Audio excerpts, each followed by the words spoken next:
Yes, এই মুহূর্তে, ঠিক এই মুহূর্তে তোমরা সামনে যে লাল বাড়িটা দেখতে পাচ্ছ সেটাই হচ্ছে আইকনিক ঘুম স্টেশন। ৭,৪০৭ fit altitude. এই হচ্ছে সেই নস্টালজিক জায়গা যেখানে কিং খান শাহরুখ খান আমাদের বলিউডের মেহুনার শুটিং করেছিল ২০০৪ সালে। কত শুটিংই না হয়েছে, বরফি ২০১২-তে হয়েছে, কিসমিস, তাছাড়াও অনেক পুরনো সিনেমা,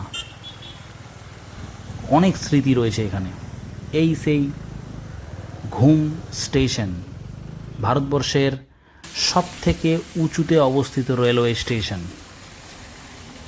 আর ইউনেস্কো ডিক্লেয়ার করেছে ওয়ার্ল্ড হেরিটেজ সাইট। সত্যি দারুণ ফটোজেনিক জায়গা, ফিল্মি জায়গা।